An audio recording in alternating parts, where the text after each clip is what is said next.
하나님 말씀 전체로 함께할 때 사도행전 4장 32에서 37절 말씀을 다 같이 큰 소리로 합독합니다. 함께합니다.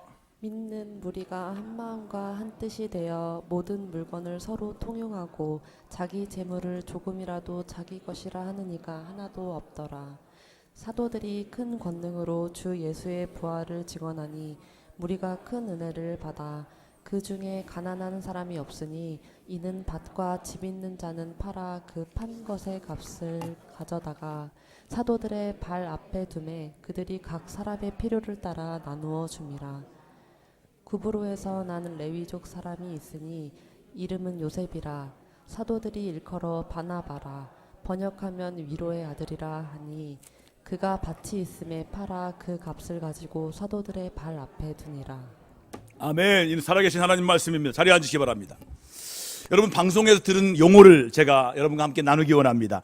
중꺾마라는 소리를 방송으로 들은 분 계시죠? 여러분, 중꺾마라는 말의 뜻이 뭘까? 중꺾마, 이거는 중요한 건 꺾이지 않는 마음이라는 거예요. 한번 해볼까요? 중요한 건 꺾이지 않는 마음. 2022년에 롤드컵이 있습니다. 당시 출전했던 프로게이머 김혁규 선수의 인터뷰에서 시작된 말입니다. 이 김혁규 선수의 팀은 1라운드 로고전에서 패배했습니다. 패배한 뒤에 한 기자와 인터뷰를 진행했습니다. 김혁규 선수가 말합니다. 우리끼리만 무너지지 않으면 충분히 이길 수 있다 라고 이번 경기를 통해 더 단단해졌기에 그걸로 만족한다고 담담하게 말했습니다. 이 인터뷰를 진행하는 기자가 영상의 제목을 뭐라고 했냐면 중요한 건 꺾이지 않는 마음이라고 지었습니다. 중요한 건 뭐예요? 꺾이지 않는 마음이라는 거예요. 예선도 통과 못할 거라는 평가받는 그 팀이 이후에 중꺾마의 기세로 우승을 했습니다. 여러분, 중꺾마는 2022년 카타르 월드컵 때 한국이 포르투갈에게 2대1로 역전승을 거두자 대표팀 선수들이 태극기를 자랑스럽게 들었습니다. 거기에 쓰여있는 말이 중요한 것은 꺾이지 않는 마음이라고 문장이 딱 적혀져 있습니다. 여러분, 어떤 상황에서도 포기하지 않는 의지를 나타내는 말이 되었습니다. 오늘 말씀은요, 사도행전 3장에 베드로와 요한이 기도하러 성전에 올라가다가 일어난 사건을 배경으로 하고 있습니다.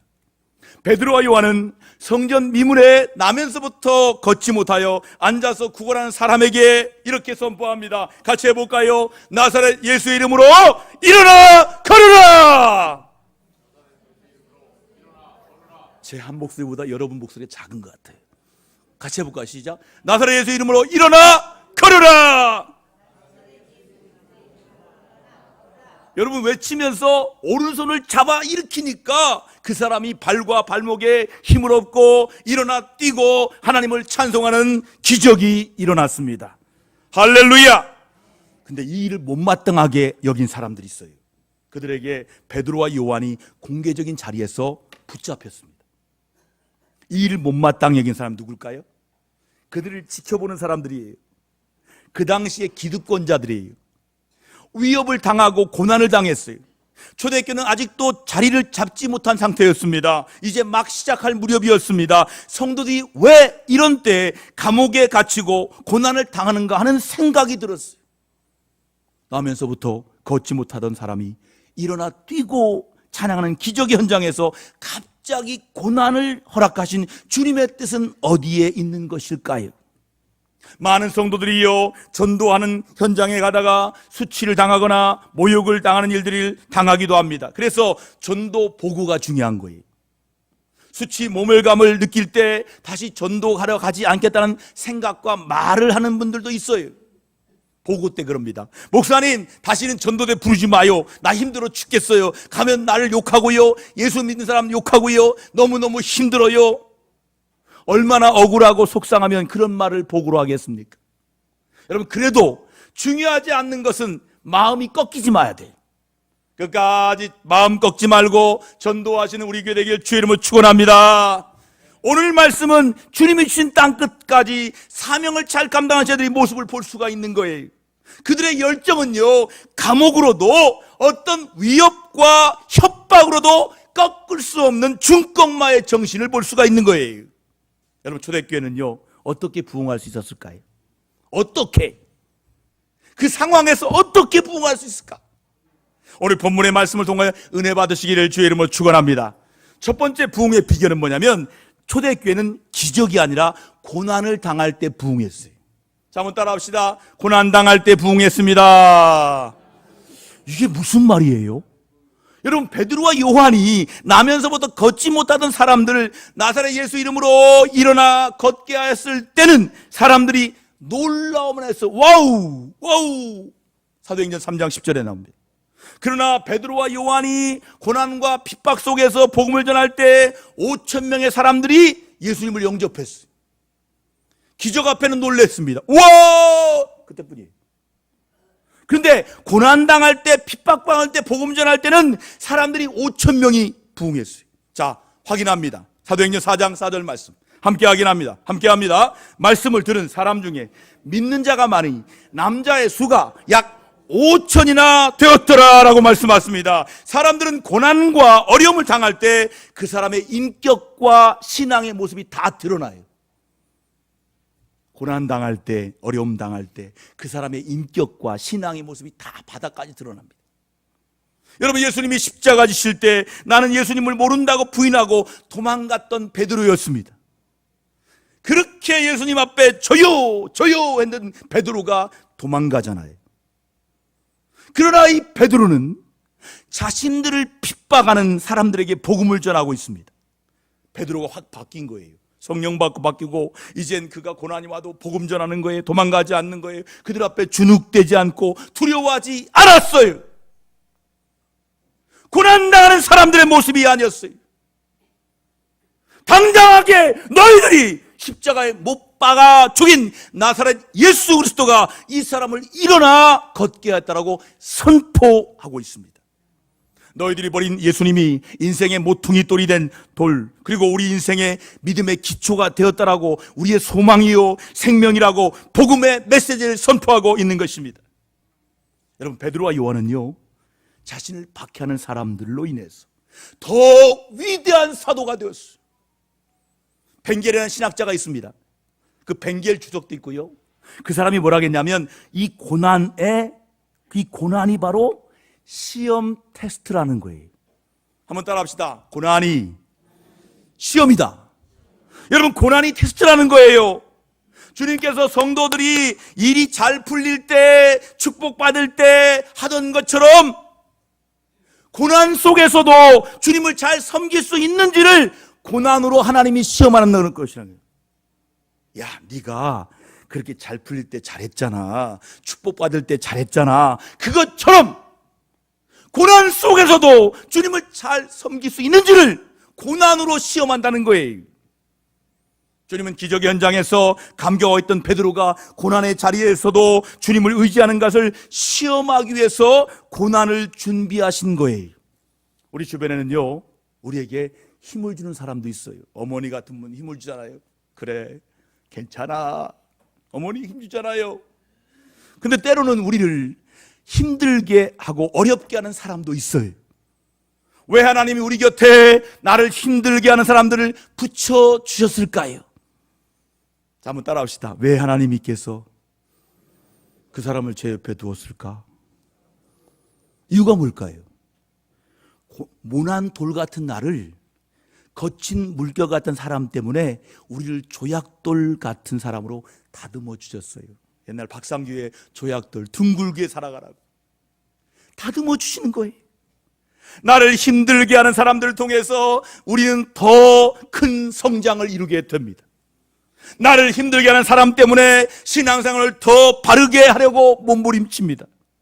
그 사람 때문에 우리의 성품이 다듬어지기도 합니다.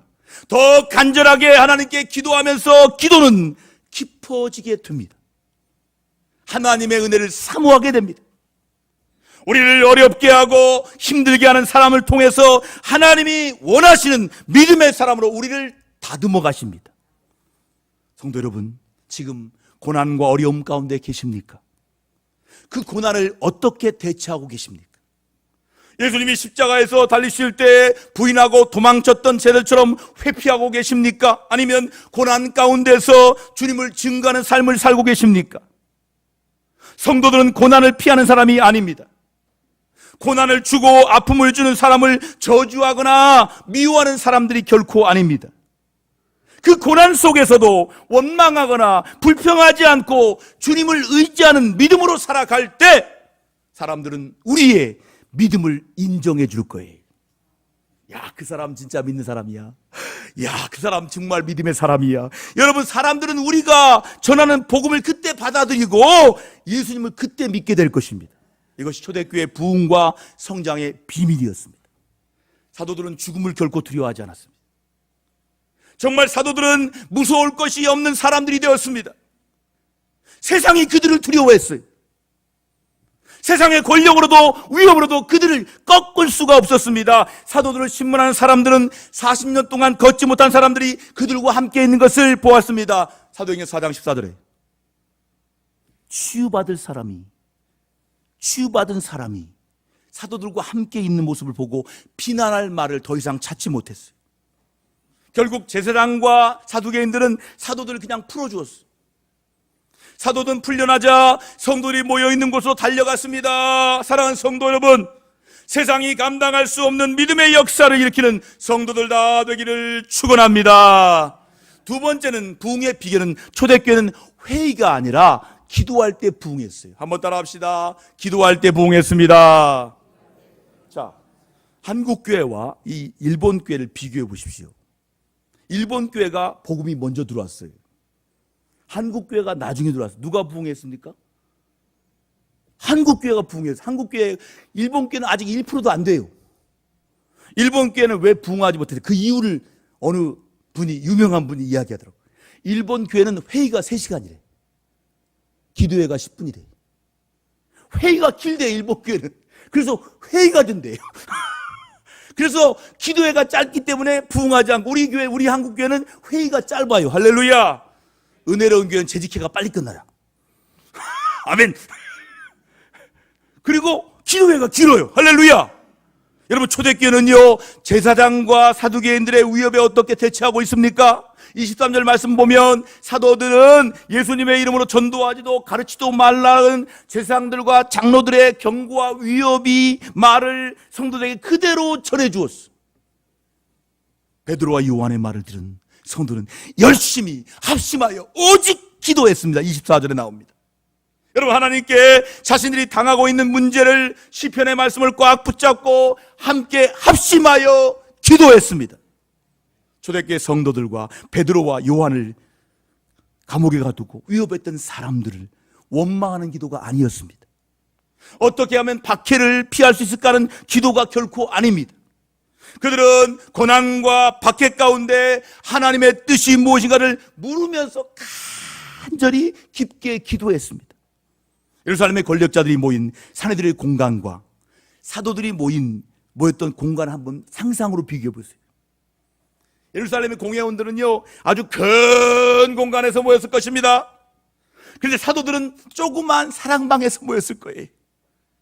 사도들이 모인 공간을 정확히 특정하기 힘들지만 사내들의 회의실에 비하면 너무 허술하고 조악한 공간이었을 것입니다. 그러나 그들이 모인 그 자리가 하나님께서 세계를 이끌어 가신 역사의 중심 자리로 만들었습니다.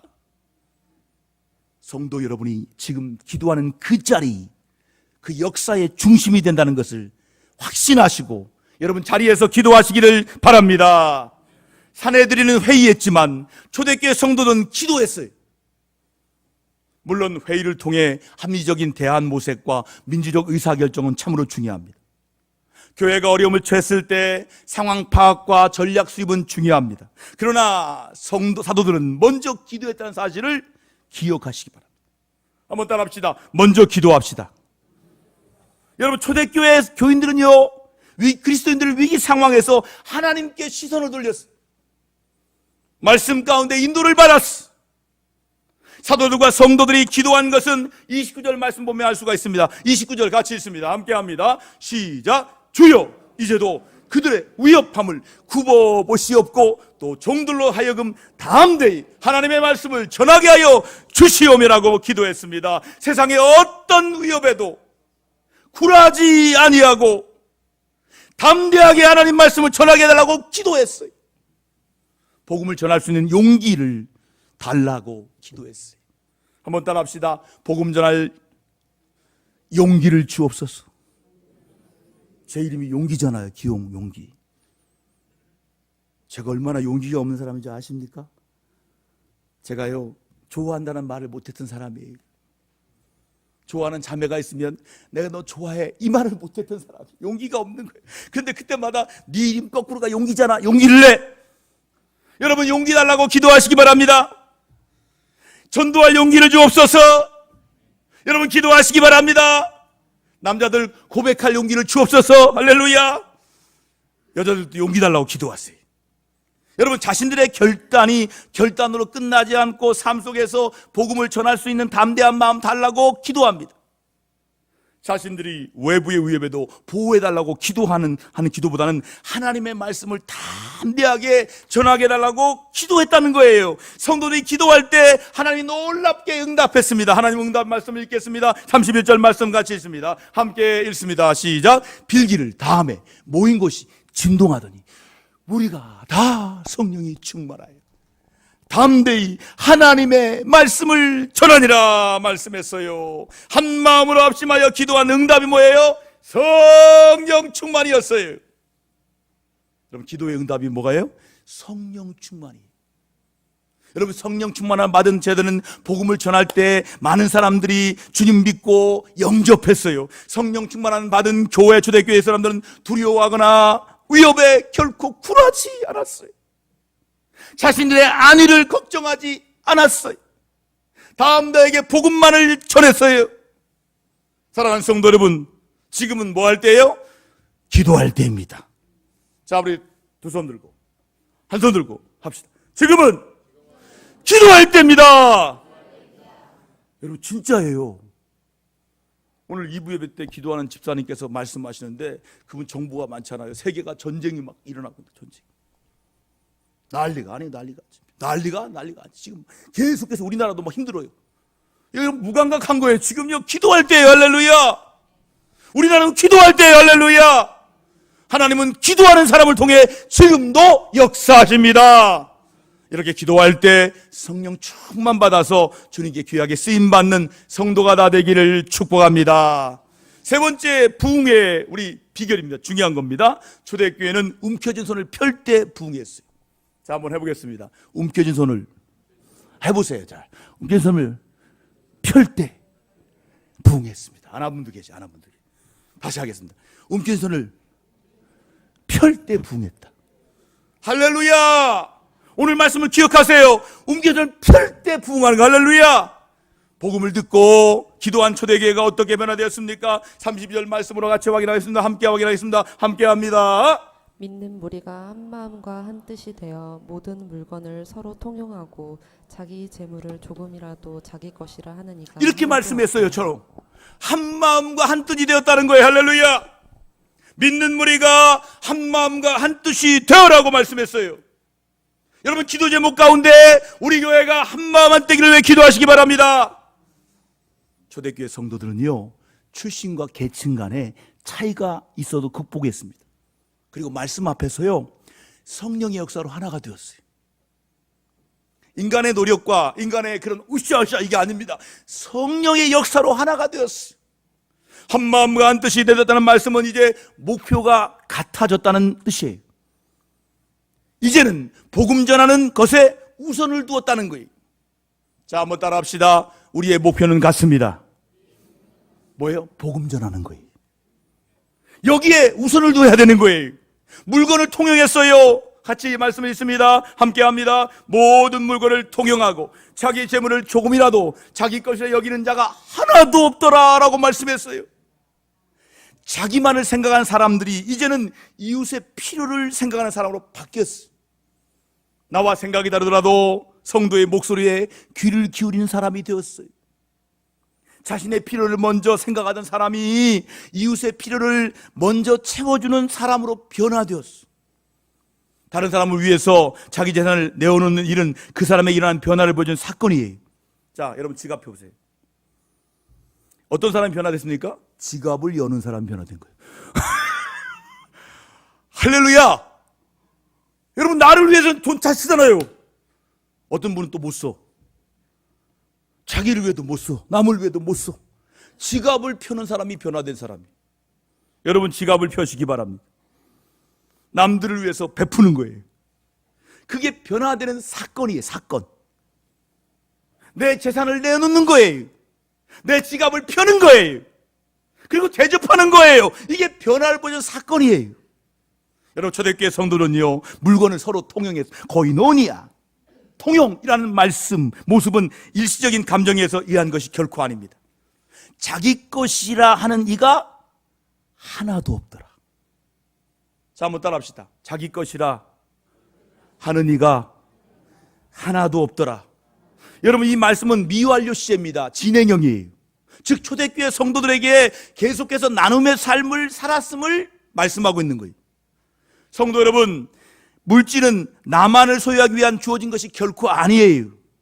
어려운 이웃을 돕고 나누기 위해서 하나님이 내게 맡겨주신 거예요. 할렐루야. 자, 어떤 사람에게 더 많이 낄까요? 잘 나누는 사람에게 맡기겠죠. 호주머니에 다 넣는 사람들은 하나님이 주다가도 그 넣으면 다 썩어버리니까 안 좋아. 근데 자꾸 돌아가요. 주면 나누고 주면 나누고. 할렐루야.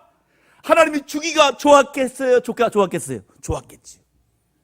여러분, 나누기를 즐거워하실 때마다 하나님이 더 큰 복으로 채울 줄 믿으시면 아멘 하시기 바랍니다. 초대교회 성도들이 이런 나눔을 실천했을 것은 부활의 신앙으로 은혜를 받았기 때문이에요. 자, 33절 말씀에 나와 있습니다. 같이 읽습니다. 함께 합니다. 시작. 사도들이 큰 권능으로 주 예수의 부활을 증언하니 무리가 큰 은혜를 받아라고 말씀하고 있어요. 사도들이 큰 권능으로 부활의 복음을 전할 때 사람들이 큰 은혜를 받았다는 거예요. 여러분, 은혜 받은 성도들이 소유에서 나눔의 삶으로 변화되었어요. 내 재산이 몇 억입니다. 이거 자랑할 게 못 돼요. 내가 몇 억을 나눴습니다. 이건 자랑할 만해요. 내가 얼마나 갖고 있느냐? 그게 뭐 중요합니까? 얼마나 많이 나누었느냐? 이걸 물어보세요. 소유에서 나눔으로 변화되길 주의 이름으로 축원합니다. 자신만을 위한 삶에서 이웃과 더불어 살아가는 삶으로 변화되길 바랍니다.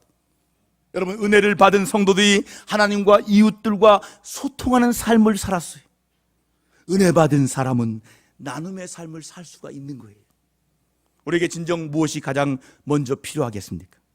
영혼의 갈급함과 갈증이 채워지지 않으면 이웃에게 나눔의 삶을 살 수가 없는 거예요. 초대교회 성도는요, 영적으로 충만했을 때 이웃들과 나눔의 삶을 살았던 거예요. 움켜진 재물을 이웃에게 나눔의 손을 펼치고 소통하는 삶을 살았어요. 복음을 영접한 사람들, 성령을 받은 사람들이 소유에 대한 변화가 일어났어요. 누구의 것입니까? 누구의 것도 아니기에 하나님의 것으로 나눕니다. 이것이 변화가 일어났다는 거예요. 물질의 소유를 자신에게서 하나님께로 옮기고 있는 거예요. 수가성 사마리아 여인이 예수님 만나고 영적인 갈급함이 채워집니다. 생수의 강이 흐르는 거예요. 그 다음에 사람들에게 나 예수 만났다, 메시아 만났다, 복음을 전했어요. 주님을 만난 사람들은요, 말씀으로 채워진 사람들은요, 사람들에게 복음을 전하는 제자의 삶으로 살게 됩니다. 우리에게 가장 필요한 말씀으로 채워질 때 우리는 복음을 전하는 사명자로 살게 됩니다. 여러분, 초대교회 성도는요, 3,000명, 5,000명의 수적 증가에서 이제는 주님의 제자로 질적인 변화가 일어났어요. 많이 모이면 뭐합니까? 제자가 없는데요. 많이 모인 것보다 주님의 제자로 질적인 변화가 일어났다는 거예요. 우리 모두는 예수님을 나의 주님으로 영접하고 난 후에 단순히 교회에 출석하는 사람에서 담대하게 복음을 전하는 증인의 삶을 사는 제자로 변화가 일어나기를 주님의 이름으로 강하게 축복합니다. 여러분, 본이 되는 한 사람이 공동체에 있어야 힘이 나는 거예요. 공동체를 위한 아름다운 섬김과 나눔의 본을 보인 바나바가 소개되고 있습니다. 자, 36절 말씀으로 바나바를 만납니다. 같이 읽습니다. 함께 합니다. 구브로에서 난 레이족 사람이 있으니 이름은 요셉이라. 사람들이 일컬어 바나바라, 번역하면 위로의 아들이라, 이렇게 말씀했습니다. 바나바는 자신의 밭을 팔아서 사도들의 발 앞에 바쳤습니다. 바나바는 위로의 아들, 다리를 놓는 사람이란 뜻을 가지고 있어요. 바나바는 물질의 나눔과 함께 마음도 나누는 사람이에요. 헌신의 물꼬를 튼 사람이에요. 바나바는 물질과 이웃과 소통할 뿐이 아니라 복음으로 하나님과 사람을 연결하는 다리 역할을 합니다. 우리 교회 안에 바나바처럼 아름다운 믿음의 본을 보이고 섬김과 나눔의 삶을 살아가는 성도들이 많이 있어지길 주의 이름으로 축복합니다. 진 웹스터가 쓴 저 책입니다. 키다리 아저씨라는 소설이 있어요. 세상에 기댈 곳 없는 소녀 주디는 고아원에서 자라났습니다. 주디에게 희망도 보이지 않았습니다. 그때 익명의 후원자인 키다리 아저씨 덕분에 대학 교육을 받게 되면서 주디의 성장과 자아 발견의 여정을 편지 형식으로 기록한 소설입니다. 이 소설의 주제는 자립과 꿈, 사랑의 중요성을 강조하면서 사람들에게 희망을 줍니다.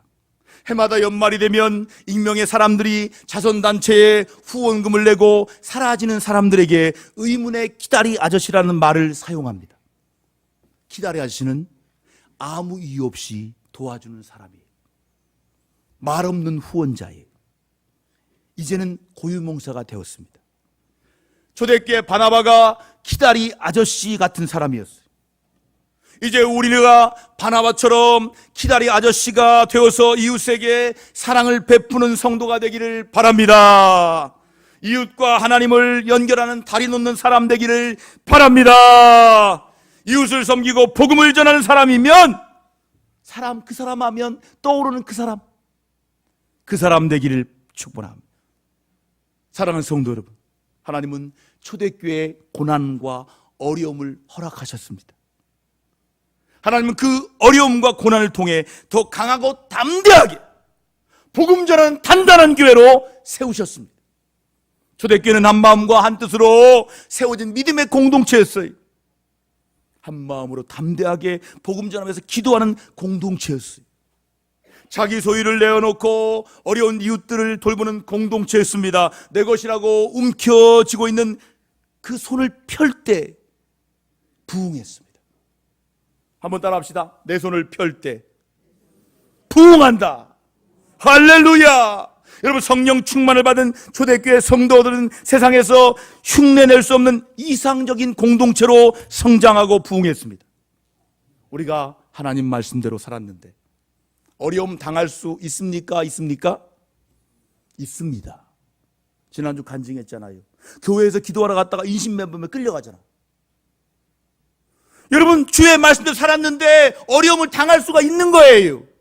말씀대로 순종했는데 어려움이 생겼다라고 주저앉거나 포기하는 것은 어리석은 모습이에요. 하나님께서 시험하는 거예요. 우리는 주님이 부르시고 세우신 제자들이에요. 제자들은 힘들다고 포기하는 사람이 결코 아닙니다. 고난과 어려움은 우리를 기도하는 사람으로 세우는 통로입니다.